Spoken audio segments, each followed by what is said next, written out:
Del grupo de estudios sobre historia y cultura del Paraguay, les doy la bienvenida a esta nueva noche de encuentro. Una noche que, como decíamos un poco en broma y un poco en serio, va a ser una noche de película, porque tenemos una exposición sobre la historia del Paraguay y el cine, ¿verdad? El expositor va a ser el doctor Pablo Alvira. Voy a leer brevemente su currículum. El doctor Pablo Alvira nació en Santa Fe, Argentina, en 1977. Es profesor en Historia y doctor en Humanidades y Artes, con mención en Historia por la Universidad Nacional de Rosario, Argentina.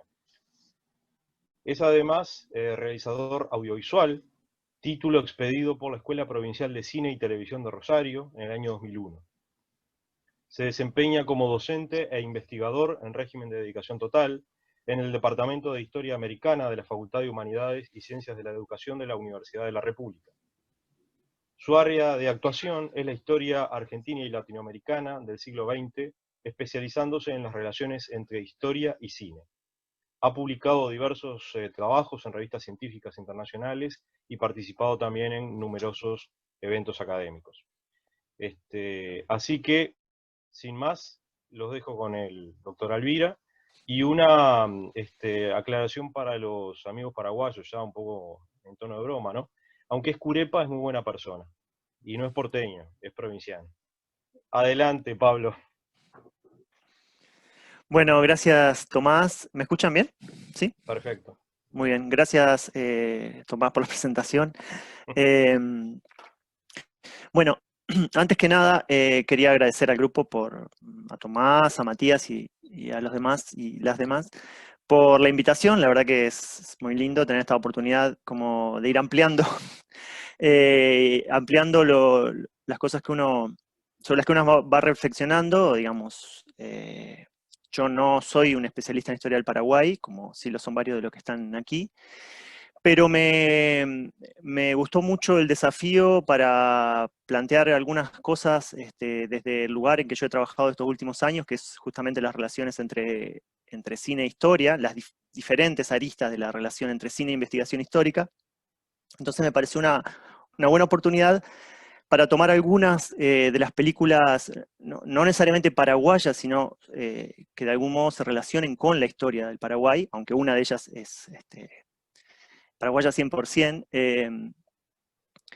Entonces, la idea como para plantear cuestiones relativas a nuestro trabajo de investigación histórica y el cruce con el cine, es decir, no plantear un análisis estético puramente, ni tampoco una mirada del historiador que está buscando que en las películas se hagan las reconstrucciones que a nosotros los historiadores nos gustarían, sino ver cómo se da ese cruce productivo, ¿no?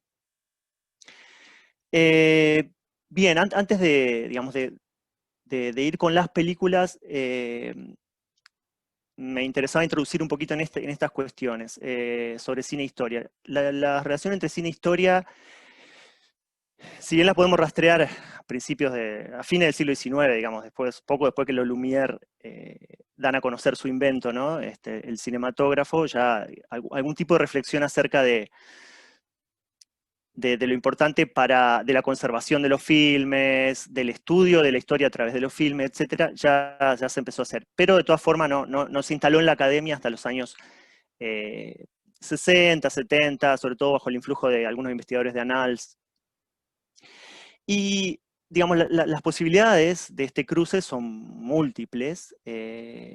A veces no están tan separadas, digamos, en compartimentos estancos, sino que unas tienen que ver con otras, es decir, estudiar el cine como una fuente para la historia, lo cinematográfico como, digamos, su papel de agencia en los procesos históricos, la cuestión de la representación histórica en el cine, es decir, los cineastas, los y las cineastas como historiadores, digamos, como escritura de la historia de algún modo, como lo dijo Robert Rosenthal. Eso es este último, esta última dimensión de esa relación es la que hoy quisiera, digamos, hacer hincapié, es decir, cómo algunas películas se refieren o abordan el pasado de Paraguay. Paraguay no en el sentido del Estado-Nación, sino de hecho hay una película del periodo colonial, sino Paraguay como espacio, como región. Hay que pensar siempre que ser espectadores, como historiadores, ¿no? Ser espectadores críticos de esas películas, de cualquier tipo de género cinematográfico, pero pensando ahora en aquellos que se refieren a la historia o tienen ambientación histórica, hay que entender que relato histórico y narración cinematográfica, sea de ficción o sea de no ficción, son formas distintas de aproximarse al pasado y de recrearlo en palabras e imágenes. Es decir, el cine, el audiovisual, digo, en general ofrece sus propios modos de narración, digamos, se rige como como el propio oficio de historiador, historiadora tiene sus reglas, sus lógicas, también lo tiene el audiovisual. Es decir, asumiendo esto y no esperando otra cosa, es que el audiovisual nos puede ayudar a reflexionar sobre nuestra relación con el pasado, digamos.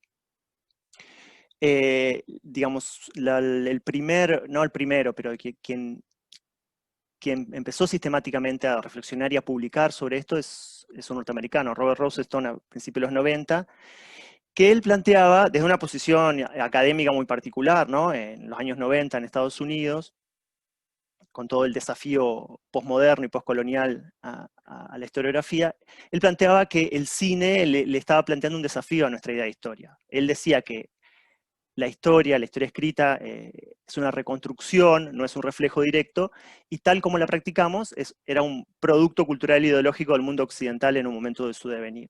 Digamos, ninguna novedad para nosotros hoy, ¿no? Pero en ese momento, él hacía esa reflexión pensando en que el cine era una herramienta para poner en cuestión ese tipo de narración, ese tipo de escritura histórica a la que estábamos acostumbrados. Entonces, Rosenstone decía que la historia en imágenes, es decir, la aproximación desde el audiovisual a la historia, podía mostrar la dinámica de la sociedad, la dinámica de la historia, tal como de una manera más apropiada, ¿no? Como es un proceso de relaciones sociales cambiantes, las cuestiones políticas y sociales aparecían todas juntas y relacionadas, sino en compartimentos como estamos obligados a escribir en nuestra tradición historiográfica occidental. Entonces, Rosenstone encontraba mucha riqueza, y no necesariamente en películas de reconstrucción histórica clásicas, ¿no?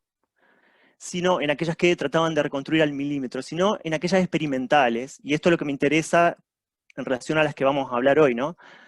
Él se refería en aquella época a las películas de Eisenstein, las películas soviéticas, o las películas de Chris Marker en los años 60 y 70, un documentalista francés.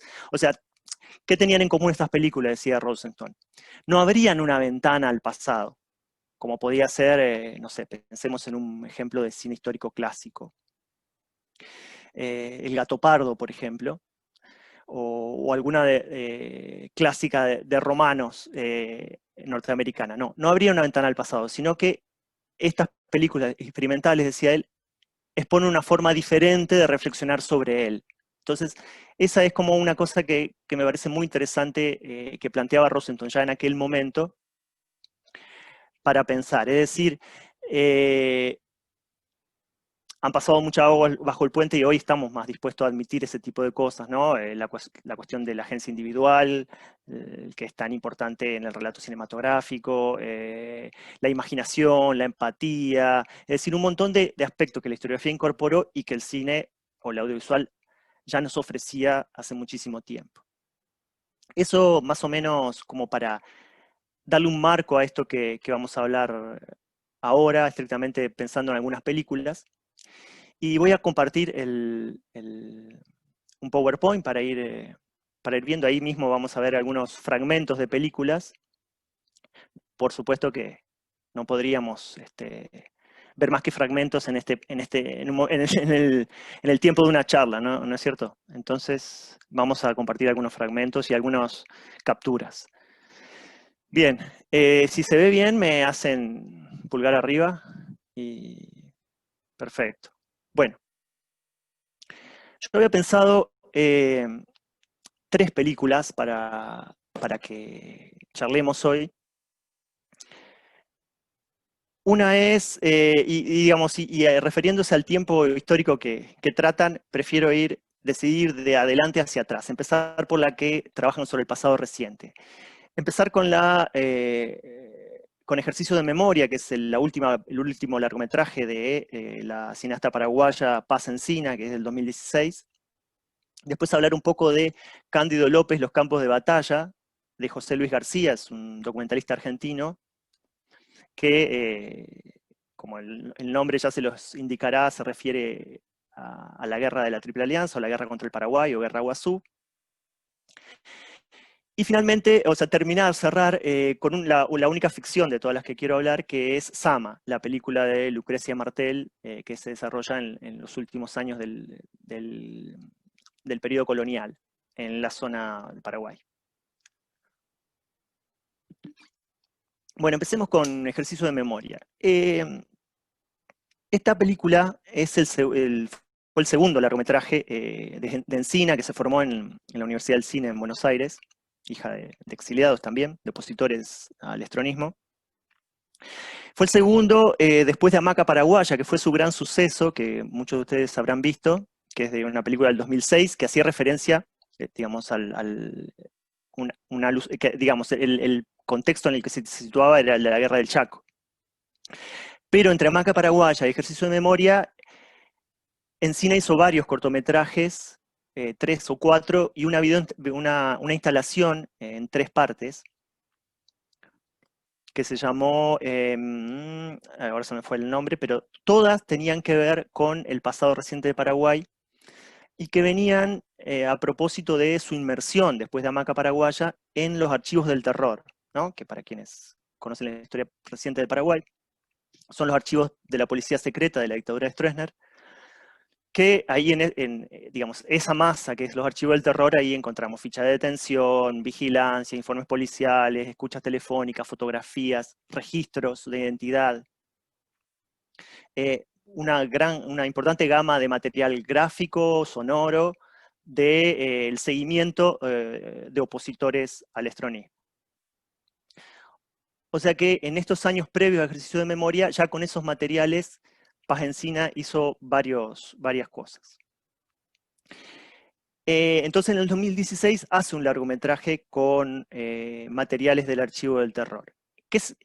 ¿Cuál es el centro de la película de Ejercicio de Memoria? Es la vida en el exilio y desaparición en Argentina en 1977 de Agustín Goiburú, el médico, un militante opositor a la dictadura del estronismo, una suerte de enemigo público de Stroessner, que desaparece en Argentina, en Paraná, específicamente en el 77.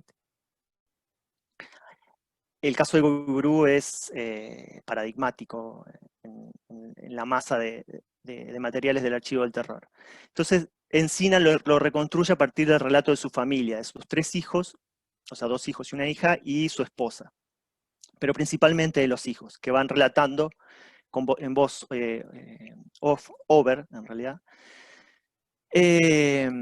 Encina tenía ya el proyecto de filmar la vida de Goiburú antes, pero ese encuentro con los archivos la hizo cambiar un poco de estrategia. Pensaba filmar una ficción, ¿no? Sobre una vida que da para una película realmente, toda la trayectoria de Goiburú. Entonces, la estrategia que eligió no es la de un documental expositivo, digamos, que cuente toda la historia, o ni siquiera un documental de denuncia política al uso, digamos, o convencional, sino que eligió una forma más oblicua, más vinculada a los afectos, y lo que me interesa mencionar también, una subversión, si se quiere, de esas imágenes o de esos materiales del archivo del terror, una apropiación de esos archivos para darle un sentido diferente.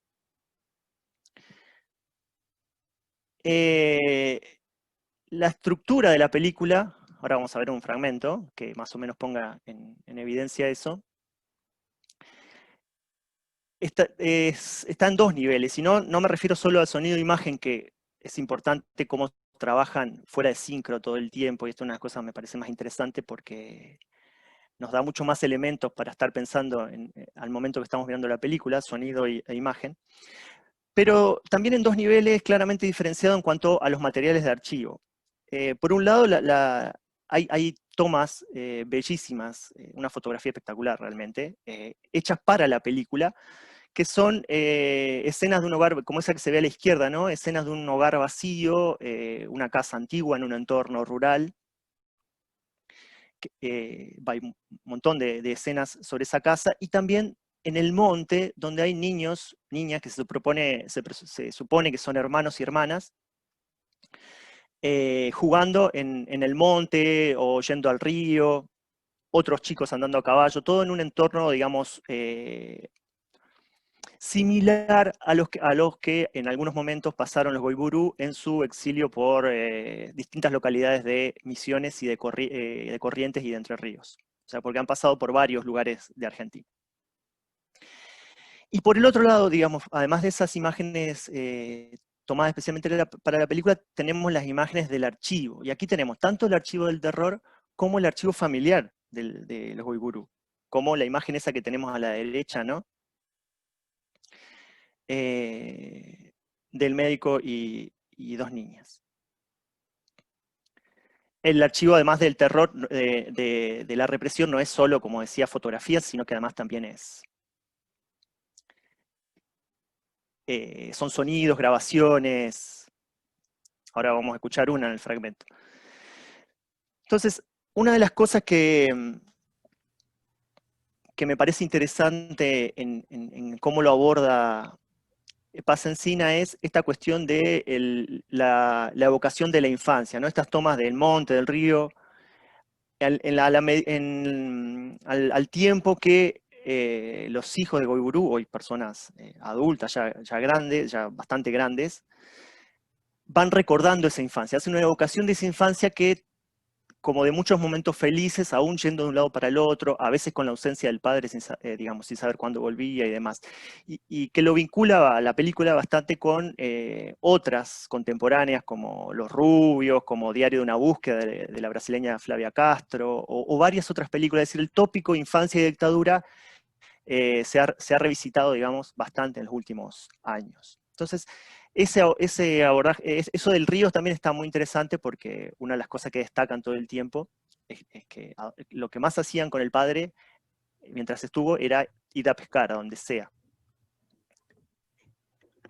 Y después la otra cuestión es lo de, que me parece súper interesante, es la subversión, o sea, subvertir las imágenes, es decir, apropiárselas, sacarlas de ese contexto en el que fueron producidas y darle otro sentido, ¿no? Los mismos dispositivos diseñados para extinguir a esas personas, para eliminar a esas personas, terminan ofreciendo los únicos registros a veces de los que se puede obtener de esos sujetos. No tanto por el personaje de Goiburu, pero sí de otras personas que figuran en los archivos del terror. Y aquí vemos, por ejemplo, ese registro de huellas digitales que no son de Goiburu, son de otra persona, y a la izquierda es una foto del seguimiento que le hacían en Paraná a Goiburu. Dos imágenes que se utilizan en la película, ¿no? Entonces, la apropiación que hace vuelve visible las imágenes con un sentido completamente opuesto al que fueron producidas. Y en ese sentido también se sitúa con otros documentales contemporáneos, por ejemplo, Cuatreros, de Albertina Carri, no sé si alguien la pudo ver. O yo traje el ejemplo aquí, bueno, ahora después lo vemos, de Susana de Sousa. Pero ahora primero vemos, antes de pasar a eso, vemos un fragmento, a ver, ustedes me dicen si se escucha, donde todas estas cosas que me parece que se ponen en juego se ven. Es un fragmento de 6 minutos. Si no se escucha o algo, me dicen, lo para. Esta parte está en guaraní, es la delación, digamos, de un informante de la dictadura, de un piragüé, que está en guaraní, pero bueno, tiene ese subtítulo en inglés, creo que más o menos lo van a entender quienes no son guaraní parlantes. Ahí se me fue el... esa intención, o sea, debe tener información. El 3 de agosto, ojo, mi gente fuera Liga Agraria, fuera va, tener persona Catalino Flores, oye, en el Cápara, Guadalupe, ojo, Januao, Huerú, Plata. Ojo para Guadalupe, Huerú, La Plata, o agrupar ahí grupo de gente, o Huerajá para Guadalupe. ¿Dónde cuál es la jerarquía?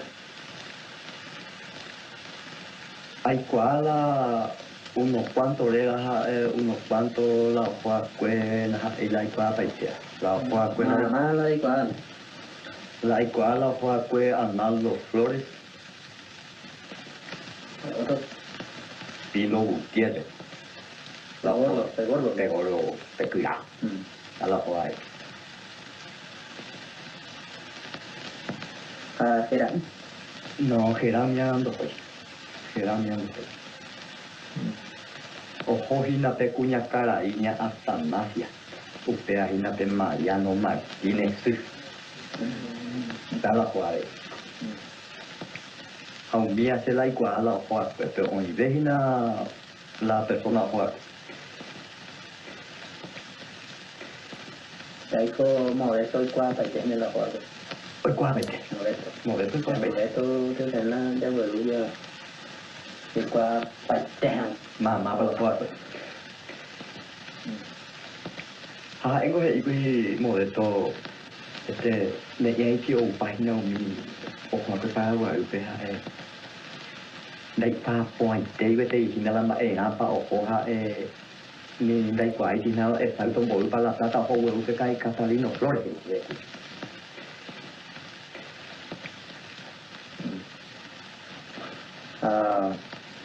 Vậy có Modesto tío que hoy se ve que Obama le dice. O preparar na đây đang hay là để ở trong đạp về Obama.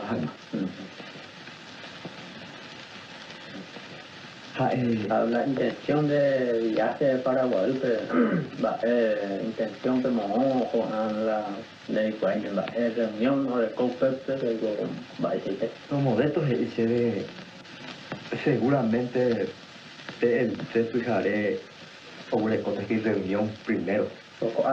No para Guadalupe. A domingo o así anda ya te en misa. Te hacen ahí cuando hay una misa. Ni mopa. Ni modo.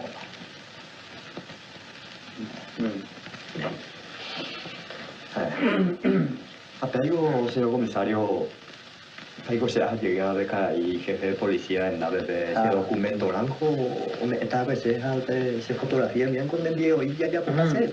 Exactamente. También las 10 ya el comandante me ha preparado, van a estar en mi ciudad que enviar por caña con yo sé de Hueruga, tú sé, yo sé en Haitía, hasta ahora gente más ya al chata suya ya huele copa más de ya un dama plan de documentos pero en condición. Exacto. Hay que tú la ya más mi puede Va bien este bueno para donde y cuí la se como aquí de caído como por lado ahí go bueno, sin problema, ¿qué? ¿De acuerdo, qué? Gracias a la atención, señor comisario. Bueno, si a mí cualquier cosa siempre, hermano. Bueno. Muy bien.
mis primeros recuerdos son de sacrificio, de dolor,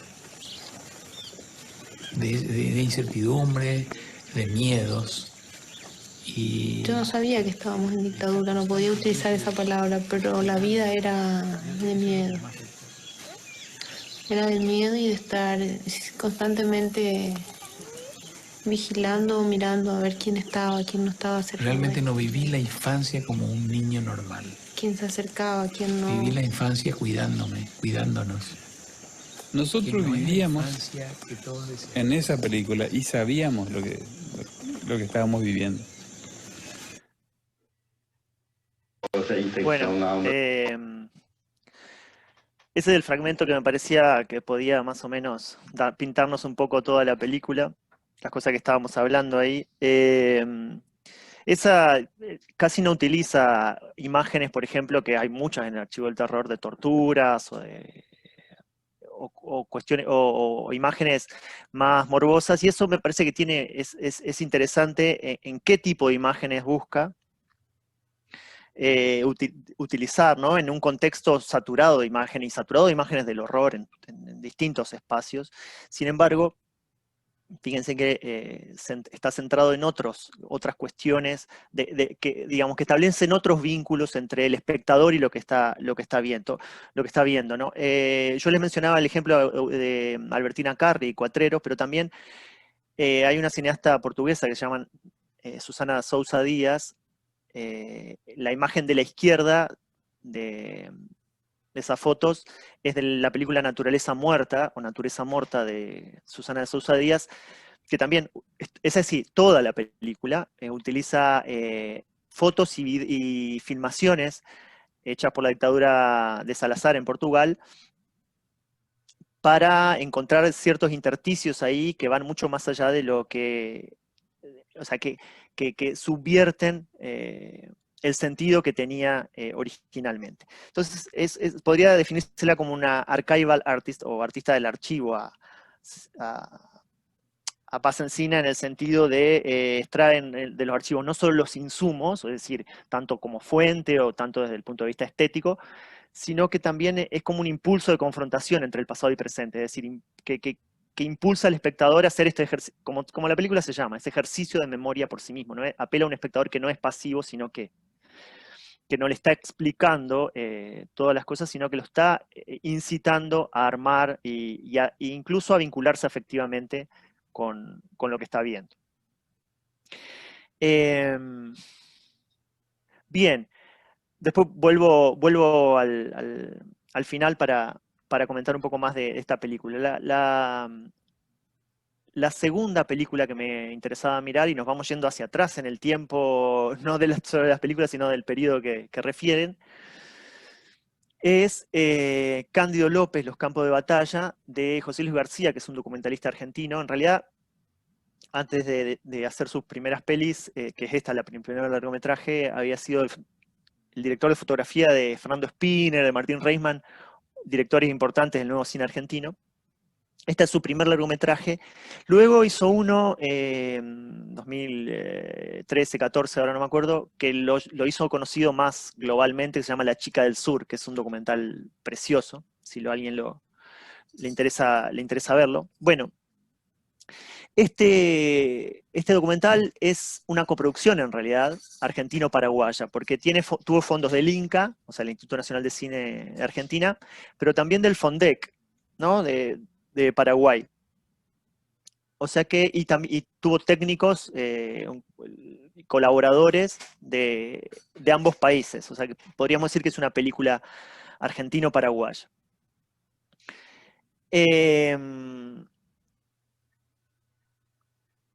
García, digamos, se vuelca a hacer esta película, o mejor dicho, él esgrime como motivo para hacer esta película. Y ahí, entonces, en todo caso, voy a la otra diapositiva porque un poco lo refleja. Por supuesto que esgrime como cualquiera cuando está tratando de explicar algo que ya, cuyo mejor exposición es la película, ¿no? Pero siempre los directores, cuando están explicando algo, van por otros lados. Dice, o sea, la principal motivación de él era el olvido de la guerra. Estamos hablando del 2003, 2004, cuando empezó a hacerla. En las currículas escolares, piensen en García, estudiante de secundaria en Argentina en los años 70, 80, claramente, digamos, la guerra del Paraguay, la guerra de la Triple Alianza, podría estar ausente o mínimamente mencionada en la currícula escolar. Sin embargo, como hoy lo sabemos y como las investigaciones de los últimos 10, 15, 20 años, pensando estrictamente en Argentina, el contexto en que surge la película, esa situación se ha revertido, ¿no? Y la guerra del Paraguay como proceso clave en la constitución del propio Estado-Nación Argentina, hoy ya no es, digamos, no es un evento olvidado, por decirlo, pero pensando en el contexto en que surge la película, es probable. Una película que surge, es la camada de documentales posterior a la crisis del 2001 en Argentina. ¿Qué es lo que propone la película? Propone, inicialmente por lo menos, la excusa argumental, es un recorrido por la obra de Cándido López, ¿no? Cándido López, muchos de ustedes lo conocerán, el pintor que fue soldado en la guerra del Paraguay, en la batalla de Curupaytí, perdió un brazo, y él había, con los bocetos, porque él había hecho bocetos de todas las batallas que había presenciado, 20, 30 años después, finaliza 59 óleos, que son unas panorámicas enormes de los campos de batalla, de los distintos campos de batalla, que se han utilizado, digamos, si bien él entró al canon plástico de Argentina bastante recientemente, durante todo el siglo XX, digamos, sus pinturas sirvieron, digamos, como una suerte de ilustración o de apoyo documental para cuestiones educativas y demás. Entonces, lo que quiere hacer, lo que intenta hacer García es, acompañado de un historiador, no un historiador académico, pero es alguien que se dedica a la historia, paraguayo, de origen paraguayo, porque viene a Argentina, que se llama irónicamente Cirilo Batalla Hermosa. Irónicamente, digo, es paradójico, ¿no? Entonces, acompañado quería hacerlo con un nieto de López, de Cándido López, pero no pudo hacerlo, aparece igual en las primeras escenas, pero se va con Batalla Hermosa. La idea es llegar a Curupaytí desde la primera, de la batalla de Yatay hasta Curupaytí, donde Cándido López es su última batalla, siguiendo ese rastro, tratando de reconstruir, de buscar los lugares exactos donde López pintó esos cuadros, o sea, buscar documentarse acerca de esos cuadros.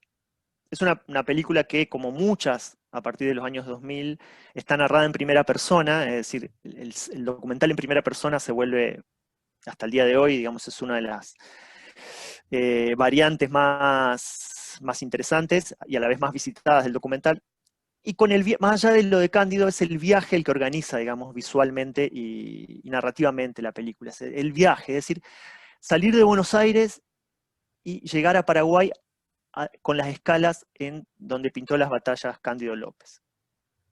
Entonces, como es un documental en primera persona, tiene esas características comunes a otro documental en primera persona. Es muy autorreflexivo, todo el tiempo, digamos, está pensando si está haciendo bien, si está haciendo mal. Se ve, digamos, su cuerpo está expuesto. García aparece todo el tiempo hablando con la gente, acordando y disintiendo con las personas que entrevista. O sea, su subjetividad está siempre presente y deja huellas en el documental. La película tiene dos partes bien diferenciadas, y esto es lo que me interesa pensar como estas dos grandes partes. Hay una que es la primera parte, digamos, que amaga o se inicia, digamos, como una verdadera búsqueda positivista, si se quiere, de encontrar esos lugares exactos de las escenas de batalla. Entonces va con el catálogo, con todos los óleos de Cándido López en la mano, y lleva una escalera, esas son dos capturas de la película, una escalera de tipo sí, no sé de qué tipo de escalera es, pero muy alta como para tratar de tener la perspectiva que Candido López tuvo. Es decir, una tarea condenada un poco al fracaso en ese sentido, o no muy útil. Pero justamente eso es lo que la película va a ir poniendo en evidencia, es decir, eso que se plantea García va a ir desapareciendo, se va a ir deshaciendo por la propia dinámica de la película. De hecho, se toma a broma esa intención inicial, porque García lo presenta como primero una obsesión con Cándido, que no le interesa mucho la guerra, pero a medida que va pasando se va interiorizando en la guerra, en las consecuencias de la guerra, en lo que las personas que entrevista piensan de la guerra y demás. Pero hay un par de escenas que son muy interesantes en esta beta autorreflexiva del documental contemporáneo, que hay una mujer que les preguntan por un lugar, a ver si era esta loma donde se hizo tal o cual batalla, y la mujer le dice, ¿y qué? ¿Vinieron con este libro? ¿Vinieron? ¿Ustedes creen que van a encontrar lugar hoy, 100 años después? Y quedan como mirándola así. U otras escenas que, por ejemplo, hay una gallina que sube una escalera como la que sube García. Hay todo un plano que no conduce a nada, que simplemente está para mostrar como la futilidad del gesto de la búsqueda del documento por el documento, ¿no? O sea, eso de encontrar el lugar exacto donde se hicieron las batallas. Entonces, él mismo va introduciendo esa tensión en la película, ¿no? Es lo que hay algunos autores, Pablo Piedras, por ejemplo, llaman la estética del fracaso, es decir, esos documentales cuyo objeto es imposible o es difícil, es decir, películas que se basan en el fracaso de lo que se propuso, ¿no? Un poco. Por lo menos esta primera parte, que es un fracaso de la propuesta inicial, pero que justamente la segunda parte agarra para otro lado.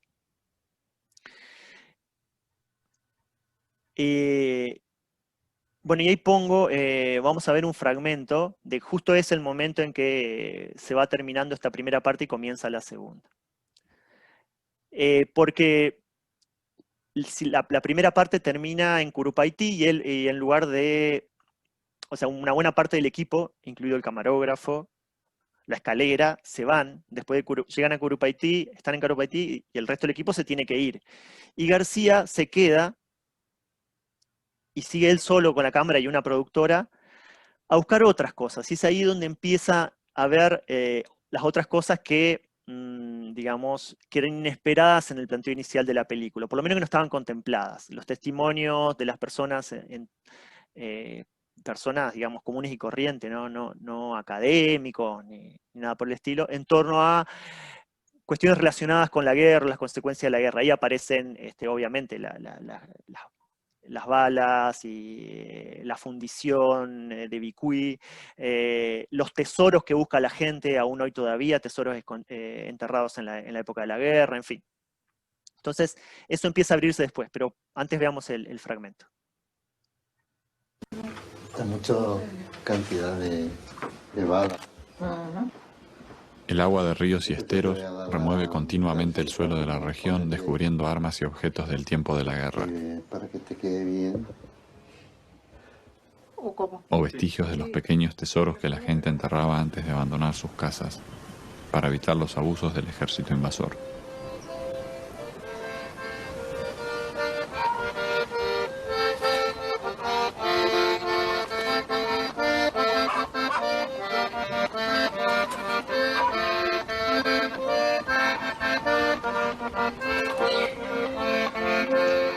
Pero la mayoría nunca volvió. Mi abuelita era de la guerra del 70 y me contaba cuando vienen los cambanios, dice el pueblo brasileño, vienen los cambanios diciendo un ancho por el campo, parece que cuervo, y nosotros le largamos una descarga, 2 descargas y después le hinchamos con lanzas. Los dientes nomás blancos. En el fondo de su casa, el viejo Ábalos sigue cavando un pozo con la esperanza de encontrar algo algún día.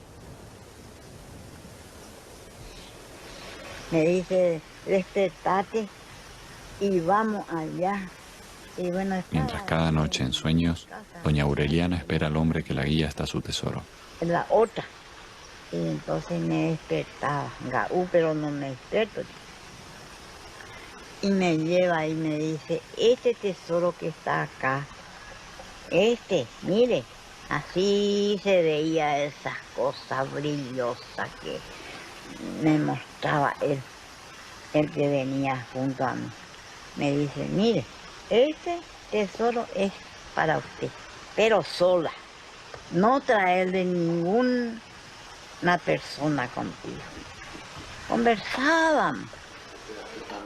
Pero la profesora sospecha que estamos haciendo cualquier cosa. No sé. ¿Por qué? Usted me dijo ayer. Que piensan que estamos haciendo algo contra los... a favor de los argentinos. No.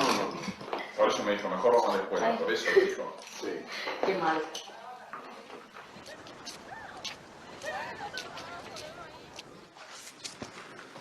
Este es el bombardeo de las tropas aliadas a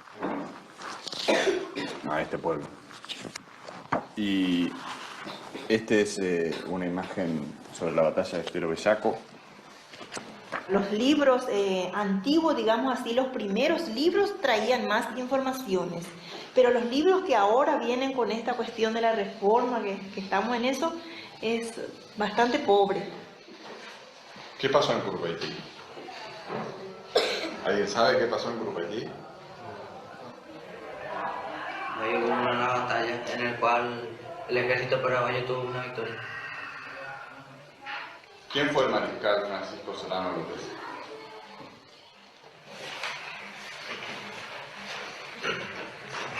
Fue el presidente de la República y estuvo al mando del ejército paraguayo. ¿Quién te contó? Principalmente mi abuelo y mi abuelo.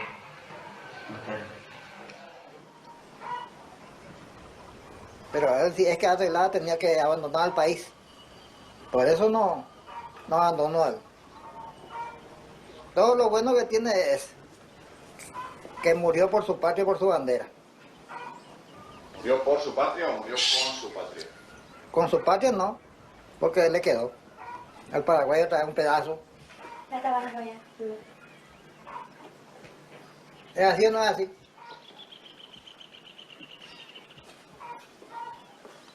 Por su patria él murió, no con su patria. Pero él dijo, muero con mi patria. Por mi patria. Con mi patria. Y entonces, si es que él murió con su patria, ¿qué nacionalidad íbamos a ser nosotros acá?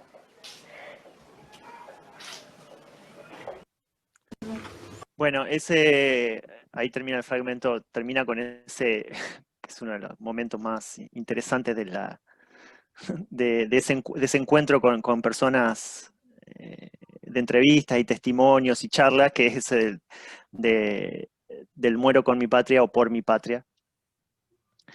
La película se mueve, ¿no?, en esta, como también lo era la anterior que estuvimos hablando, en esa narración fragmentada y de cruce de distintas temporalidades, porque ahí lo tenemos la cuestión de la alusión a la guerra, la historia personal del director, las incidencias del viaje, el propio Cándido.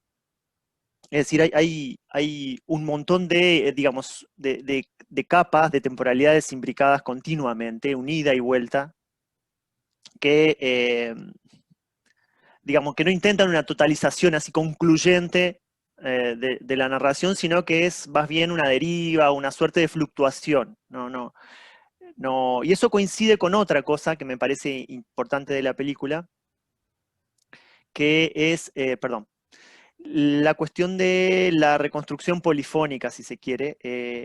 No hay voces, o sea, sí hay algunas personas, aparece un arqueólogo inglés que está haciendo algo ahí, aparece después un argentino que vive en Paraguay también, es decir, hay voces académicas, si se quiere, pero no están situadas ahí como autoridad académica sobre el tema, sino que más bien se abre a distintas personas, con muchas personas que se cruzan en distintos lugares, y no todos necesariamente son el entrevistado ideal para hablar de un suceso histórico, sino que simplemente personas que se cruzan el recorrido con García y expresan esos recuerdos transmitidos de generación en generación, digamos, una memoria oral que como todas, ¿no? Es una interacción de narraciones, de mitos, de objetos alusivos, de monumentos, o sea, una mezcla de pasado y presente continuamente. Pero todos los que van, por lo menos incluidos en la película, de alguna manera u otra tienen o tuvieron alguna relación con la guerra, con los escenarios de la guerra, con las historias de la guerra, etc. Entonces se va armando como un espacio donde entran muchas voces, y no las previstas en todo caso. Por el propio documental cuando empieza, que empieza con esa, ¿se acuerdan esa placa que pusimos había una vez en Sudamérica, un país que parecería alinearse con una perspectiva del revisionismo histórico argentino, ¿no? Pero no, el hecho de expandir a este tipo, a estas voces, a las muchas voces de testimoniantes comunes, le da un carácter más polifónico, más abierto. Esas dos fotos tienen que ver con, pero no me voy a extender mucho sobre esto, con la última parte de la película donde García se relaciona de algún modo, o va aprendiendo, va encontrando lo que tiene que ver con los efectos, las consecuencias, o sea, cómo la guerra pervive en ciertos espacios y prácticas. Por un lado, la fundición que mencionaba, ¿no? Que es un museo hoy, que hay la imagen de la derecha, que ahí la persona encargada del museo se lo guía y le muestra y le cuenta todo lo de la fundición. Y por el otro es una imagen que no la tomó López, no la tomó García, la incluye, pero es de un noticiero, que es unas personas que se le vino abajo lo que tenían montado, la excavación que tenían montada buscando uno de los tesoros escondidos, enterrados de la época de la guerra. Después, algunas cositas de estas las retomamos al final, pero paso para no demorarme a la tercera película. Nos vamos mucho más atrás en el tiempo, pero es la película más reciente de las que hablamos, y es la única ficción de las tres, que es Sama, de Lucrecia Martel, que, bueno, Lucrecia Martel es una cineasta argentina, digamos, muy, muy, muy conocida, quizás es la cineasta argentina globalmente más conocida, que realiza esta película luego de su muy conocida trilogía de Salta, ¿no? La Ciénaga, La Niña Santa y La Mujer sin Cabeza, las tres películas rodadas en Salta, de donde ella es. Esta película Sama, que es una adaptación de una novela de Antonio Di Benedetto, del año 56, del escritor argentino, una novela muy, muy particular, una novela existencialista, perdón, de los años 50, que ingresó al canon de la literatura argentina muy recientemente. Esta adaptación de Martel es la primera película que Martel hace en 10 años. La primera de tipo histórico, reconstrucción histórica, la primera es que adapta una novela, y la primera donde el protagonista el personaje central es un hombre. Todo eso era como una novedad. Aparte, durante 10 años la estuvo preparando. En el medio estuvo el intento de hacer El Eternauta de Westergel y no lo pudo hacer. Pero bueno, la expectativa se cumplió con creces porque fue una película alabada aquí y allá, aunque discutida también, por varias cosas que incluso vamos a mencionar ahora. Otras cosas importantes de la película esta, que es una coproducción, es una característica del cine contemporáneo. Bueno, no sé qué va a pasar después de la pandemia, pero por lo menos venía siendo una coproducción de 8 países. O sea, productoras de 8 países intervienen en la financiación de Sama, ¿no? Bueno, la película está ambientada en la última década del siglo XVIII, o sea, sobre el fin del periodo colonial, en una región, digamos, en los márgenes del Virreinato del Río de la Plata, del recientemente creado Virreinato del Río de la Plata, que no se nombra, pero es Asunción, evidentemente. Asunción, el casco urbanizado donde transcurre, y el Gran Chaco, o mejor dicho, la parte del Chaco Boreal, como la zona donde transcurren otros acontecimientos fuera de la ciudad. Ahí se centra entonces en 10 años de la vida de don Diego de Sama, un funcionario que fue corregidor antes de las reformas, digamos, y luego, luego es degradado, fue corregidor en el Virreinato del Perú, y es degradado, y degradado, nunca se sabe por qué, y es enviado como asesor letrado a Asunción. O sea, una pérdida de prestigio y de su lugar en ese mundo colonial importante. Y la película se centra en que, en la espera que tiene Sama de ser transferido a un lugar que se llama Lerma, en la película, que es un guiño a Salta, ¿no? La ciudad de la directora, y poder reunirse con su familia, que no está con él, que está en Buenos Aires la familia. Entonces, él hace un trabajo burocrático muy, digamos, anodino, visita el puerto a ver si llegan noticias, hace distintas maniobras con el gobernador para ver si puede acelerar lo del traslado. La cuestión es que está esperando ese traslado. Entonces, esperando el traslado, y en el medio de lo que se va desarrollando como un conflicto de identidad potente en torno a su situación como americano, como funcionario de la corona, nacido americano, en una jerarquía ahí repleta de españoles, sobre todo después de las reformas.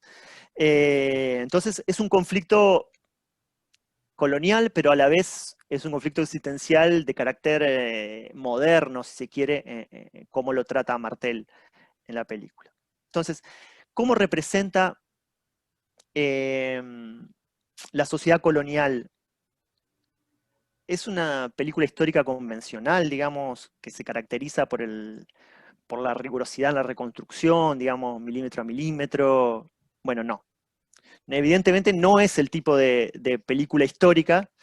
Ella lo ha llamado, digamos, le prefiere hablar de una película de época, ¿no? Donde lo que se trata de transmitir es ese espíritu de determinada época y no necesariamente la rigurosidad, digamos, un historicismo a la hora de construir, de reconstruir los escenarios, los diálogos, las historias, etc. Entonces,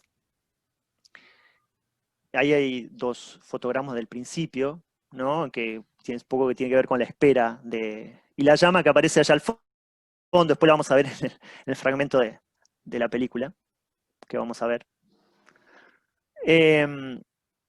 Ahora les digo por qué puse esa otra imagen de otra película ahí.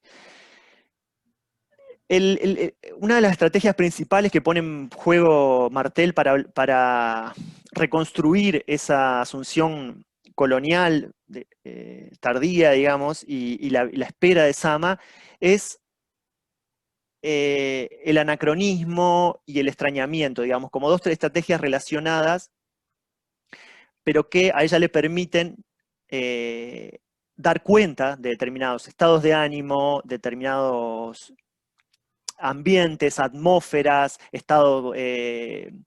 momentos psicológicos, si se quiere. Entonces, lo anacrónico, en un sentido, digamos, como Didi Uberman, no algo anatemizado, como sea siempre, o sea, siempre fue el objeto de odio del historiador y la historiadora, el anacronismo, es lo peor que podía pasar. Bueno, pensado en el anacronismo como otra cosa, como algo productivo, como algo que rompe con la idea, el modelo, digamos, de la historia del progreso, el modelo lineal, un poco como Didi Uberman recupera a Benjamin también. Entonces, hay muchísimas cosas que están fuera de época dentro de la película, ya sea de la música, aparece música que es de los años, es música contemporánea, de la arquitectura incluso, de la vestimenta. Rompe de algún modo con las expectativas que se tiene o que se podría tener del cine de época, y eso es evidente que a muchas personas, incluidos muchos historiadores, no es algo que les haya sentado muy bien. Ella lo dice un poco provocando, ¿no? Que su equipo reinventó el siglo XVIII con mucha, XVIII con mucha desfachatez. Digamos, no es tan así, pero sí que apostó a esa estética del extrañamiento, digamos, del distanciamiento en la puesta en escena. Por eso puse lo de Glauber Rocha, porque si se me ocurre un referente latinoamericano cercano en términos de el extrañamiento como forma de comunicación de lo que se está diciendo decir, lo que está queriéndose decir, es Glauber Rocha, ¿no? El provocar ese shock, esa ruptura, ese ejercicio en el espectador para elaborar lo que se está viendo. Totalmente alejado, ¿no?, de una reconstrucción convencional, de un modelo de representación, si se quiere, hollywoodense y demás. Lo mismo con la narrativa, y en esto se pone en la misma línea de los documentales anteriores, ¿no? Esa narrativa fragmentada, digamos, que la intención de romper con la linealidad narrativa, ¿no? O sea, una exploración alternativa al progreso de la historia. Entonces, incluso hay una ruptura de la causalidad constante. Muchas veces no sabemos por qué pasó, o sea, no entendemos la conexión entre una escena y la siguiente, entre una acción y la siguiente, pero sí maneja, digamos, tres grandes bloques donde sí hay causalidad. O sea, la película se desarrolla en 3 grandes bloques temporales. La primera, que son los primeros años de Diego de Sama, donde él está esperando, pero todavía se la banca. La segunda, donde es su degradación, digamos, está totalmente perdido, asume su derrota, que no lo van a trasladar. Y la tercera, a la que corresponde esa captura que están viendo, que es cuando él se va, decide, digamos, se da por derrotado como funcionario de la corona, y se va a cazar un bandido, un famoso bandido, Vicuña Porto, de origen portugués, brasileño. Se va con una partida a darle caza a ese bandido, digamos, como tratando de darle un sentido a su vida que ya no tenía, digamos. Entonces, la causalidad se maneja más bien entre los 3 grandes bloques, que si uno busca en escenas sueltas, que a veces el espectador se queda, pero ¿y por qué pasó esto? Veamos un fragmentito que tiene un plano que es icónico de la película. Y ya voy terminando, les prometo. ¿Quién quiere casarse? Malemba. Ha comprado su libertad y ahora quiere perderla. Le digo a mi marido, no puede dar su consentimiento. ¿Puede una muda dar su consentimiento? No.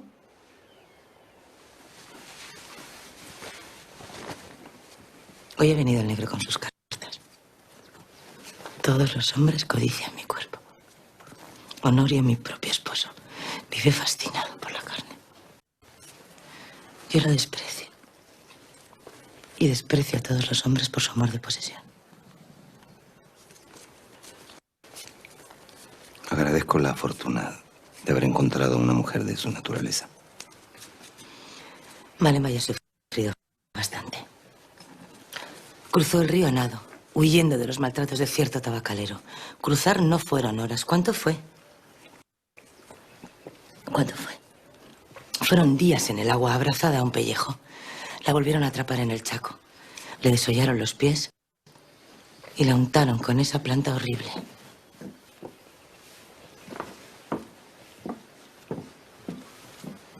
La planta de los pies.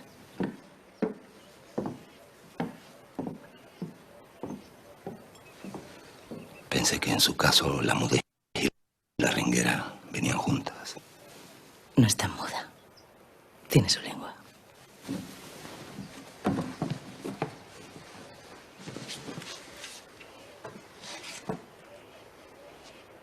Quiero resolver lo del matrimonio. Malemba.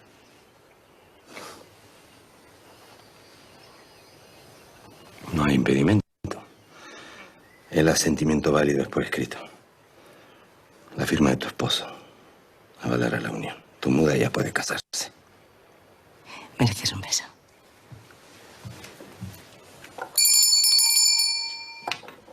Ahora no.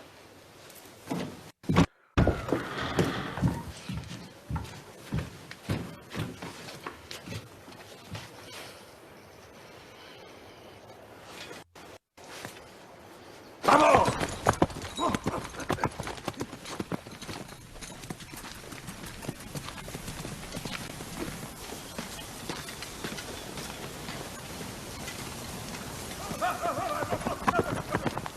Mensaje para Diego de Sama.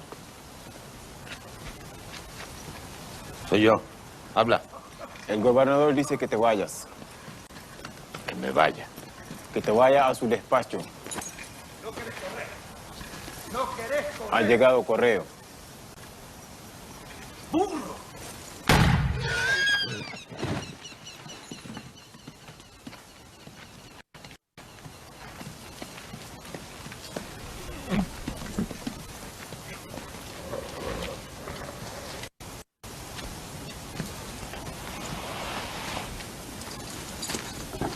¡Se terminó!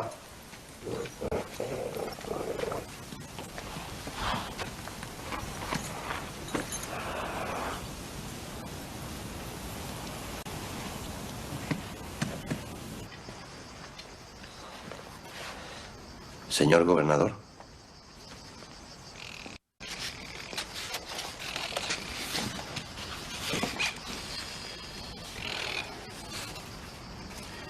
Y habiendo pedido de oficio la observancia de esta soberana disposición y dado vista al real acuerdo con el expediente, he resuelto en decreto del 27 de noviembre anterior, declarando como declaro que me trasladan a España. Correo real. ¿Cuándo llegó? No hay noticias para mí. No, todavía. Me he visto obligado, por su rango, a deportar a Ventura Prieto.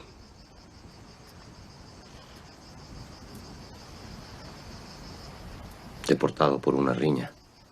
Fue una riña. Una riña callejera no es buena para un funcionario de su jerarquía. No he querido excederme en la pena. Le he hecho una carta de recomendación a Ventura Prieto. Lo importante es que su reputación no se verá perjudicada. Ventura es un funcionario español. Vos no puedes correr esos riesgos, Diego. Ha elegido la ciudad de Lerma. Sí.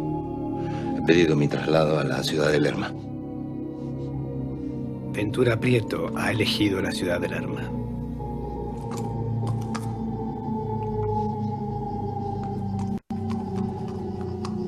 El deportado elige su destino y es recomendado. Haga copia de la cédula real y que se proclame mi partida.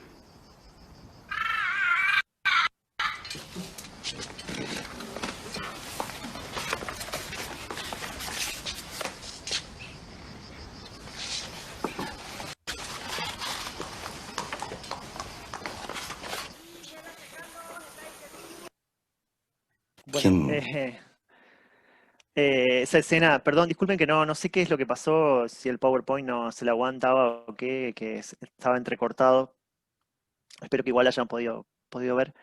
Esa escena es, digo, icónica porque es una de las que más se ha reproducido de Sama, donde está la llama y que no tiene nada que ver con el contexto, pero que aparece varias veces, y ahí cumple una función de, más bien del estado psíquico del personaje. El sonido también, ¿no? Un efecto de sonido que crearon específicamente para la película, y que tiene que ver con lo que está pasando Sama ahí promediando la película, que ahí le dicen que un funcionario de menor jerarquía que él, que estuvo en una riña, lo deportan a donde Sama quería ir, y Sama, que lo está pidiendo hace años, no se lo dan, digamos. Ese tipo de estrategias que utiliza Martel como para comunicar determinados aspectos. Bien, y finalmente ahí ponía dos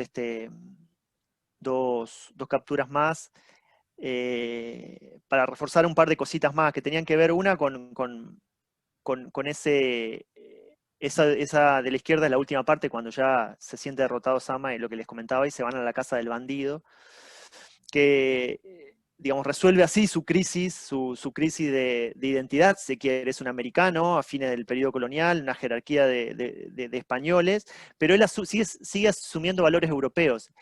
Incluso hay una charla con la mujer, que es esa mujer con Luciana, que es la mujer de otro funcionario que está en la captura de la derecha, donde entre los dos empiezan a hablar. Ella le empieza a contar sobre el invierno europeo y la nieve y no sé qué, y Sama, que nunca ha ido a Europa, queda embelesado ahí, se queda escuchando, embobado, cómo ella le cuenta de la nieve europea y demás. O sea, es alguien totalmente descolocado ahí y, donde se encuentra. Al final termina resolviendo su situación yéndose a, no voy a spoilear, digamos, pero qué pasa con él, pero se van, digamos, se reinventa de algún modo.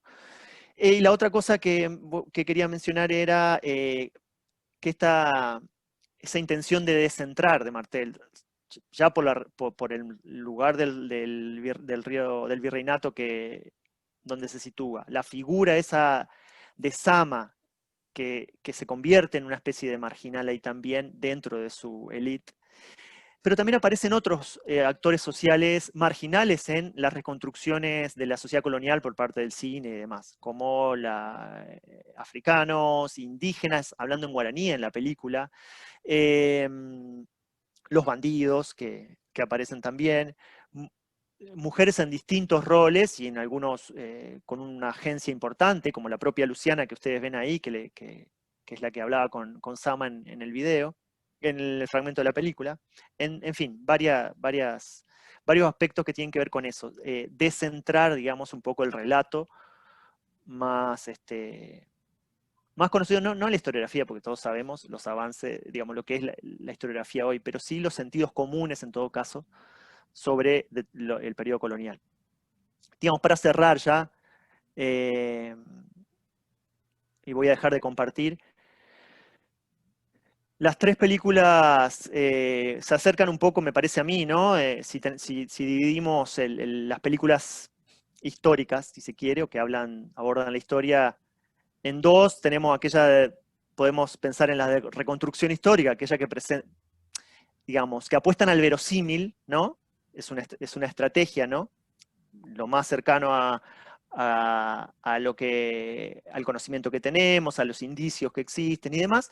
Y después una estrategia experimental, diríamos, de historia experimental, si se quiere, que los cineastas y las cineastas tienen la libertad de hacerlo, los medios,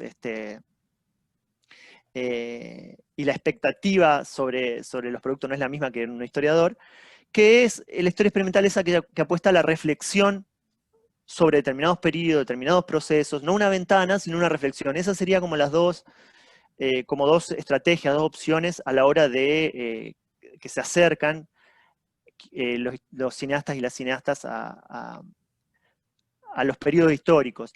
Y lo que digamos, hay una serie de cosas por las cuales elegí estas tres películas y me parece que las unifican, más allá de que son dos documentales, una ficción, y hay muchas diferencias entre sí además. Pero es un poco esta idea de, que ahí ya lo cité a Didi Huberman, a Benjamin, es un poco esta idea del anacronismo, de la historia contrapelo, es decir, de hacer estallar un poco el continuum del modelo de la historia del progreso y demás, sino estrategias más circulares, o que, digamos, que en contra de ese modelo. Entonces, se rompe la linealidad narrativa, se cruzan temporalidades, es decir, distintas estrategias para comunicar distintos aspectos de esos periodos y de esos actores sociales que se trata. Bueno, con esto cierro, perdón que se me fue un poco bastante más de lo que quería, y dejo abierto para lo que ustedes quieran. Más que preguntas, supongo que para comentarios, cosas que se le han surgido, reflexiones, experiencias que hayan tenido en torno al cine y la historia, lo que a ustedes les parezca. Y gracias de nuevo. Gracias a ti, Pablo. Excelente la charla. Abrimos la posibilidad entonces de hacer comentarios y preguntas. Espontáneamente pueden ir pidiendo la intervención o escriben en el chat, no hay problema. ¿Quién desea comenzar?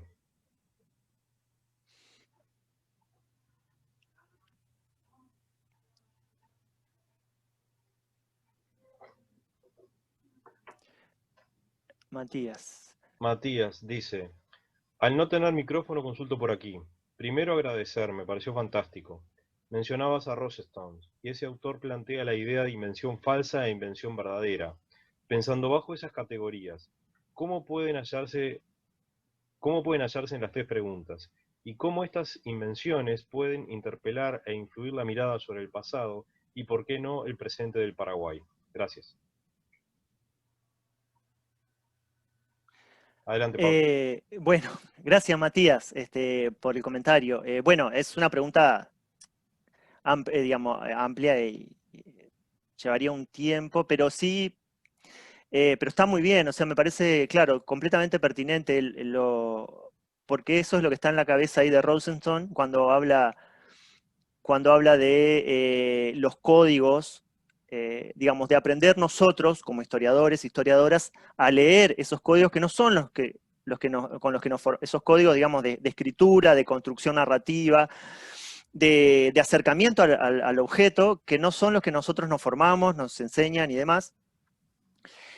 Y entre esos códigos o esos lenguajes, o sea, son palabras duras, códigos, lenguajes, digamos, no sé si son las ideales hoy, pero esas formas en que los cineastas construyen su relato, aprender a leerlas, y Rosenthal propone eso que menciona Matías, que es una invención falsa y una invención verdadera. Me parece que el caso más de las tres, para no hablar de las tres, me parece que en donde más funciona eso es en Sama.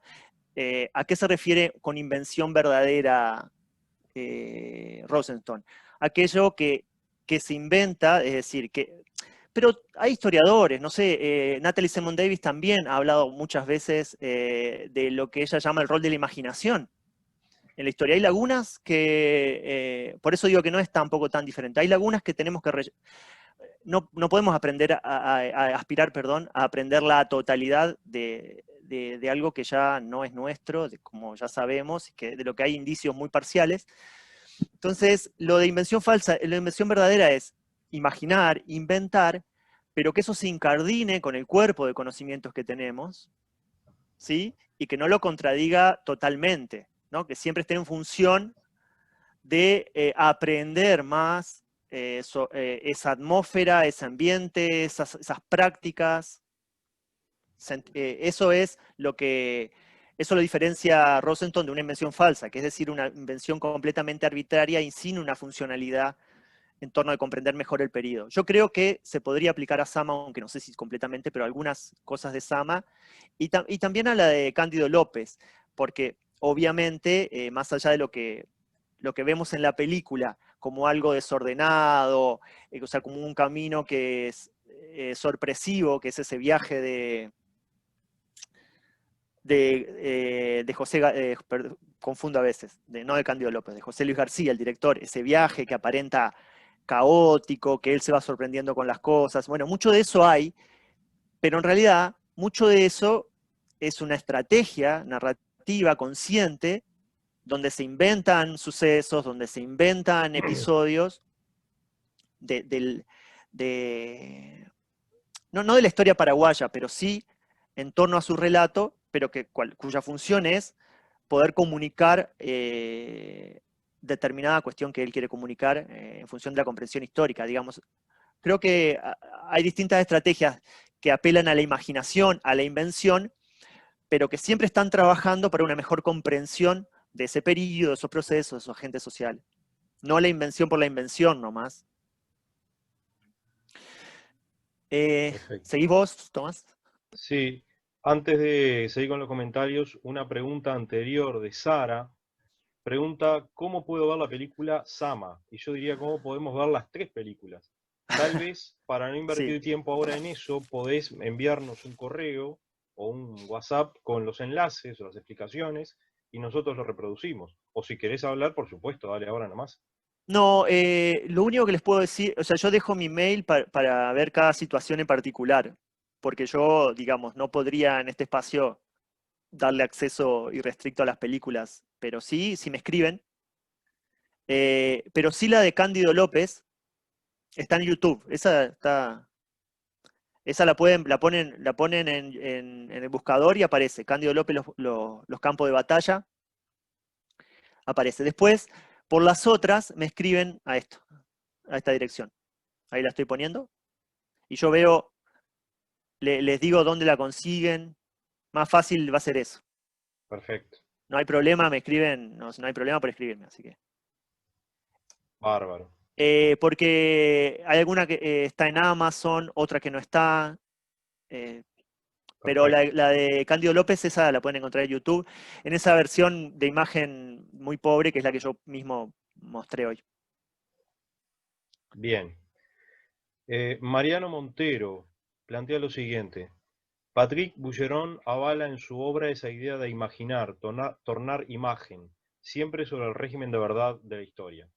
Exacto, es eso. Es lo que plantea Boucheron, es siempre sobre el régimen de verdad de la historia. Y es un poco, no digo contesta, pero se relaciona con la pregunta posterior, ¿no? Claro. Seguí tú nomás, Pablo, dale. Que dice Gustavo, ¿no nos llevaría la invención verdadera a parecerse a la novela histórica? Bueno, eso es una discusión, es actual, pero era más actual todavía hace 10, 20 años, en el contexto del giro, de los distintos giros de la historia, la cuestión de la narrativa, ¿no? Entonces es una discusión, ¿no? O sea, no es algo que esté cerrado, pero yo lo contestaría con lo que dice Mariano antes, ¿no? Citándolo a Boucheron, ¿no? Siempre sobre el régimen de verdad, o los regímenes de verdad de la historia.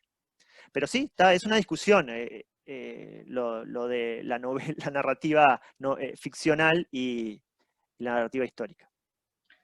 Perdón, en este sentido un comentario al pasar, ¿no? Sí. En 1952, en Raíces Coloniales de la Revolución Oriental, Pibel Devoto decía que existen muchos periodos oscuros sobre la juventud de Artigas, adolescencia y juventud de Artigas. Entonces, en su esfuerzo por intentar reconstruir ese proceso histórico tardocolonial, él dice, al faltar documentos, no nos queda otra que imaginar.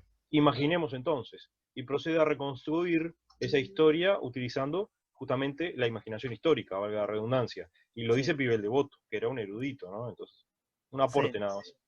Sí, no está. Completamente. No, y otra cosa que quería reforzar era lo que había dicho antes, que sobre todo, o sea, lo de la imaginación para completar aquello que no tenemos, eso está perfecto. Pero hay otra cosa que a mí me parece aún más importante y que aparece a mí, esto personalmente, que tiene que ver en cómo digamos, lo que tiene que ver con la reflexión histórica, es decir, cómo nos acercamos a esos objetos, cómo los pensamos, más allá de la reconstrucción que hagamos del proceso, digamos, sino todo lo que nos despierta, lo que nos desafía, en la forma en cómo estos artistas, que no solo cineastas, digamos, fotógrafos, artistas visuales, en fin, distintos artistas, nos hacen reflexionar, es decir, nos hacen pensar nuestro propio trabajo historiador, cómo nosotros abordamos esos objetos y cómo escribimos historia, más por lo que abren que por lo que cierran sería. Digamos, esa sería la idea que me parece, a mí por lo menos, estas películas importantes. Muy bien. ¿Algún comentario más? ¿O pregunta?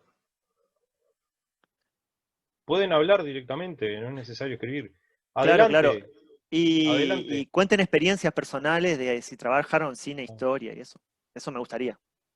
Adelante.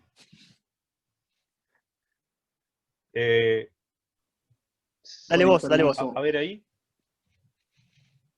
Julio, Ya, ¿puede gracias. ser de Asociación de Diplomáticos? Así es. Julio, Bueno, estoy bienvenido. usando el Zoom de la asociación. Bueno, muchísimas gracias, Tomás, por la cordial invitación, y Placer. a través de la invitación pude compartir también con otros amigos paraguayos. Espero que haya alguien más de Paraguay. Entiendo que puede que esté Hugo Gamarra, que es un gran cineasta, docente, investigador, que tiene una obra muy importante también en la cinematografía, y es fundador y director del Festival Internacional del Cine de Asunción. Es el creador del Portón de los Sueños, que es una obra narrada en primera persona por el propio Augusto Roa Bastos, el supremo escritor de Paraguay, Premio Cervantes 89. En primer lugar, yo quisiera felicitar la presentación, la exposición de Pablo. Brillante realmente. Me cautivó mucho todo lo que dijo de estas tres películas que él eligió. En particular, yo tuve la oportunidad de poder ver dos de ellas.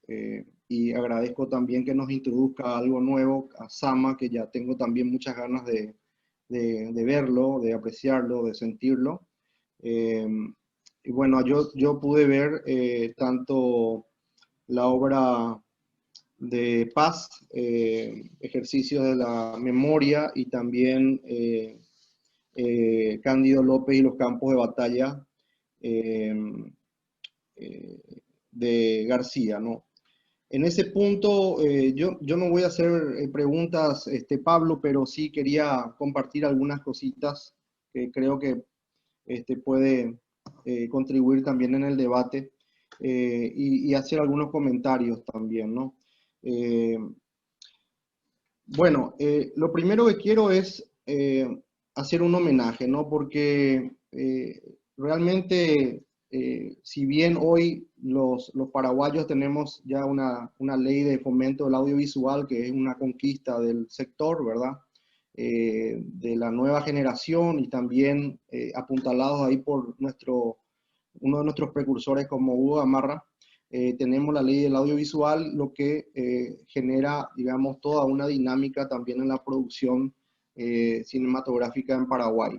Y hay mucha gente con mucho talento, pero hoy quisiera rendir un homenaje a una persona que ya no está con nosotros, que falleció lamentablemente a muy temprana edad, y que ha tenido una brillante carrera ya en el cine, ¿verdad? Como Renate Costa, que estuvo al lado de José Luis García en la coproducción de Cándido López y los campos de batalla. Ella, antes de partir, dejó una obra prima también muy bella, Cuchillo de Palo, del 2000, a ver un poco, el Cuchillo de Palo, 2010, que también tiene mucho que ver con la memoria y con la época de la dictadura.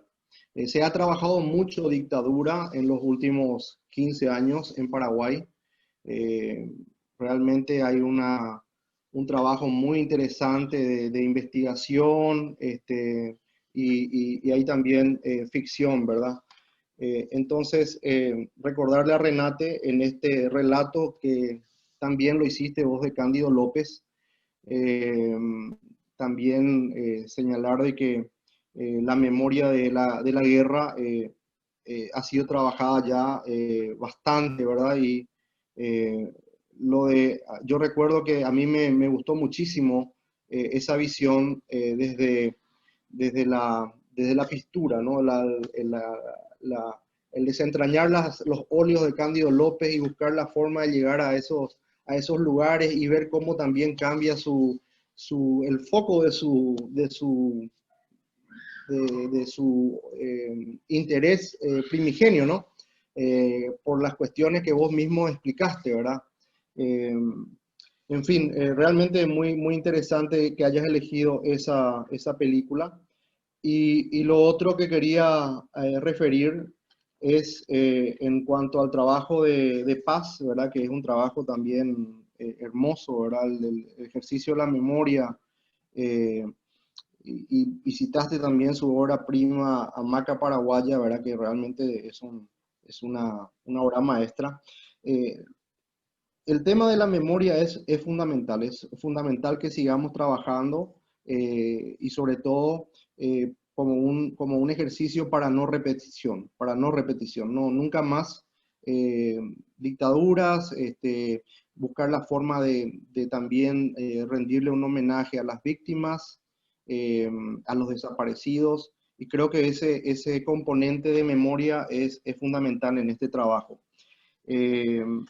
Yo quería compartir con ustedes de que el Archivo del Terror es memoria del mundo en la UNESCO desde el año 2009. Así que gracias por llevar a la atención también, Pablo, este componente de memoria. El papel del guaraní en la cinematografía paraguaya también es importante destacar. Ya nace en la literatura, ¿verdad? Y un gran precursor del uso del guaraní en la literatura paraguaya ha sido Augusto Roa Bastos.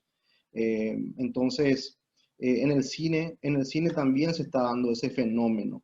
Y así es que obras recientes están utilizando mucho la lengua guaraní como una herramienta de expresión. De hecho, con relación a campos de batalla, a Cándido López y los campos de batalla, cuando hacían cuando José Luis estaba preguntando a los alumnos, buscando la forma de testar el rigor académico o del currículum académico en la educación primaria o secundaria, el chico responde con esa inocencia de que lo dijo el abuelo o el padre, ¿no? Entonces ahí el componente de la transmisión oral también tiene que ser valorado, porque en el Paraguay hay una tradición oral muy arraigada. Es parte de nuestra identidad, es parte de nuestra cultura, porque el guaraní es un idioma de transmisión oral por excelencia. Entonces, para que los amigos que están participando conozcan esa parte de nuestra identidad. Y nada, compartir con ustedes de que quizás en el campo de la memoria y el cine, la historia a través del cine, quizás sería bueno también que descubran algunas obras nuevas, ¿verdad? Porque en un relato de Cándido López y los campos de batalla que pasó Pablo, se hablaba de la búsqueda permanente de tesoros escondidos, ¿verdad? Esa es es parte de nuestra idiosincrasia, de nuestra identidad, de nuestra cultura buscadora, ¿no? Entonces está lo que se conoce como plata que es el tesoro escondido bajo tierra y que viene de la guerra del Paraguay, de la guerra de la Triple Alianza, la guerra de Guazú, como quieran llamarlo, los tesoros escondidos en esa época. Entonces hay una película muy nueva, muy interesante, de dos directores muy prestigiosos, muy reconocidos, Tana Shembori y Juan Carlos Maneglia, Los Buscadores, del año 2017, y justamente se enmarca en esto de la búsqueda de la plata o del tesoro escondido, ¿no? Y luego otro trabajo que quería compartir con ustedes, también buscar, a ver un poquito, escribí por ahí el título.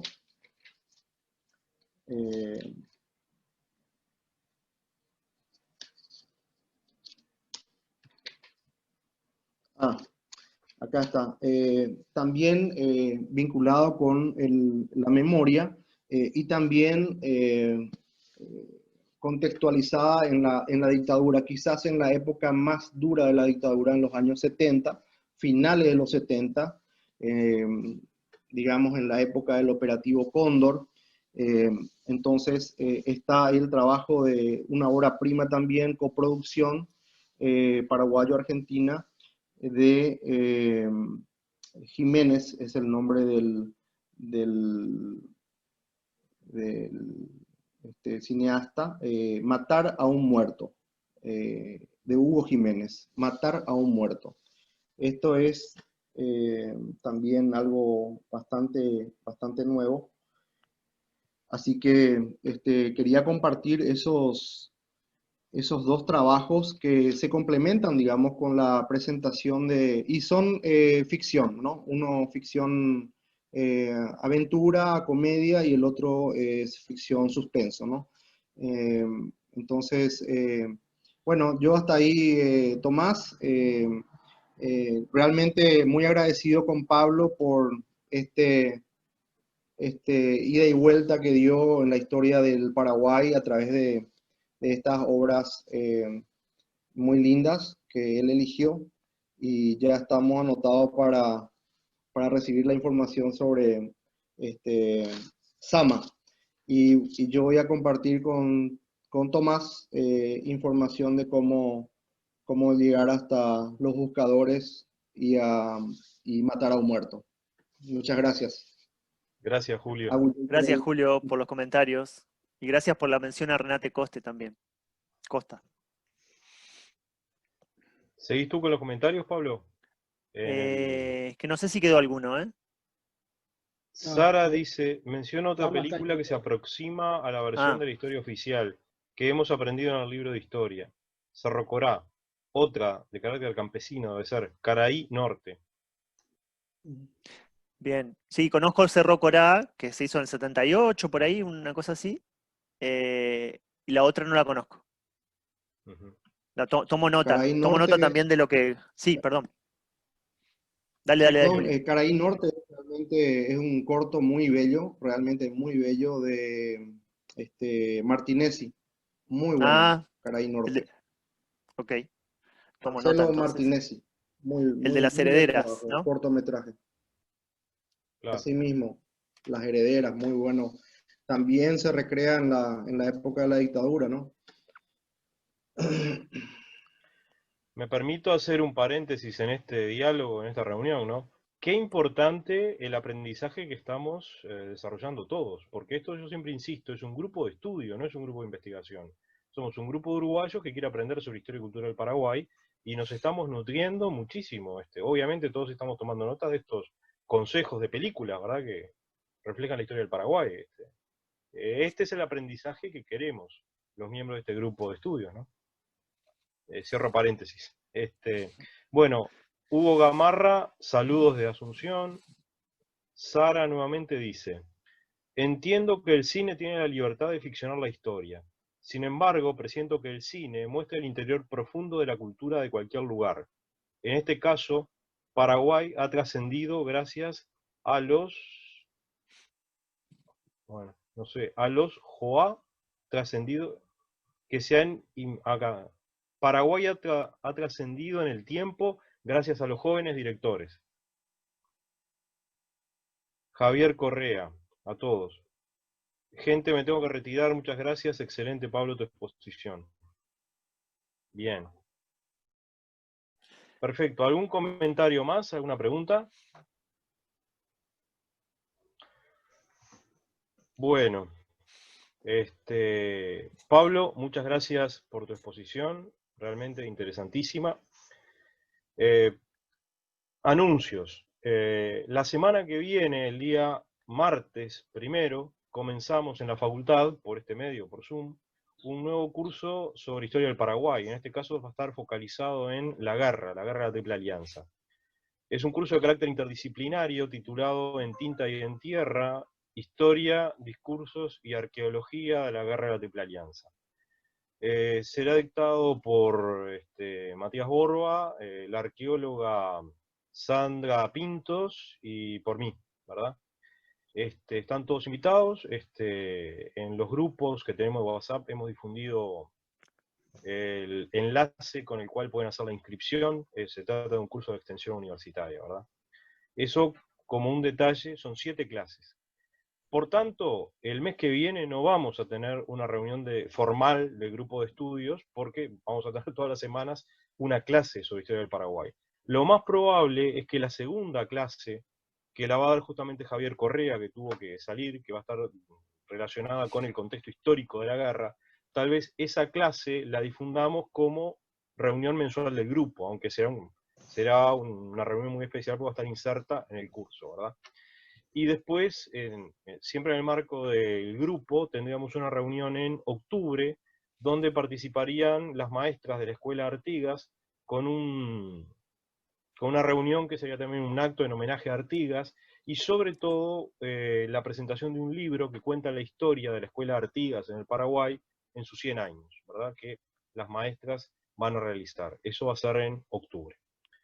Bueno, sin más, les agradezco la presencia, y bueno, con algunos nos veremos en la clase del martes, con otros nos veremos en otras instancias académicas.